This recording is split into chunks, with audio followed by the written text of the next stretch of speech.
2 3 বিসমিল্লাহ। প্রধানমন্ত্রী তারেক রহমান ল্যাপটপের একটি বাটন টিপতেই বদলে গেল দৃশ্যপট।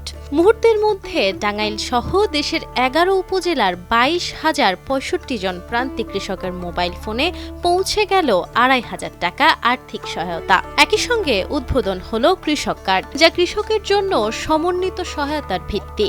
এর মাধ্যমে নির্বাচনী প্রতিশ্রুতি পূরণের পথে আরেক ধাপ এগোলো বিএনপি সরকার। আমাদের যে কমিটমেন্ট, যে প্রতিশ্রুতি আমরা এই দেশের মানুষের সামনে দিয়েছিলাম, সেটির আমরা আজকে উদ্বোধন ঘোষণা করলাম বা উদ্বোধন কার্য আমরা আজকে শুরু করলাম ইনশাআল্লাহ।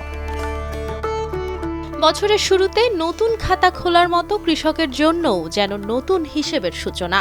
সরকার প্রধান মঞ্চে একে একে টাঙ্গাইলের 15 জন কিষানির হাতে কৃষক কার্ড ও গাছের চারা তুলে দেন। অনুষ্ঠানে প্রধানমন্ত্রী তারেক রহমান বলেন, দেশের প্রায় 40% মানুষ সরাসরি কৃষির সঙ্গে যুক্ত।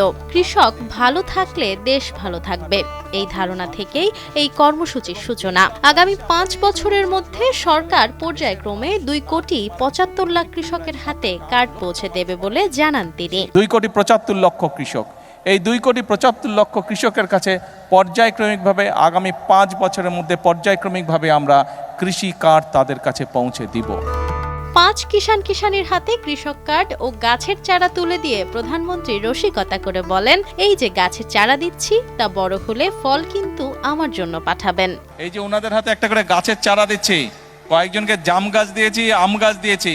তা আমি ওনাদেরকে বলেছি এগুলা বাসার সামনে রোপণ করতে হবে। ওনাদের আশেপাশে আপনারা যারা আছেন খেয়াল করবেন, আর যারা আম গাছ পেয়েছে, জাম গাছ পেয়েছে, তাদেরকে আমি বলেছি আম যখন ধরবে, জাম যখন ধরবে আমি খাবো, আমাকে পাঠাবে। ঠিক আছে, আপনারাও খেয়াল রাখবেন। কৃষক কার্ড শুধু একটি পরিচয়পত্র নয়, এটি ব্যাংকিং ব্যবস্থার সঙ্গে যুক্ত একটি ডেবিট কার্ড, যার মাধ্যমে কৃষকের নামে ব্যাংক হিসাব খোলা হয়েছে। সেখান থেকেই মিলবে নগদ সহায়তা। আবার একই কার্ড ব্যবহার করে পাওয়া যাবে কৃষি উপকরণ, ঋণ, ভর্তুকি সহ নানা সুবিধা। Nafisa Noyal, Times today.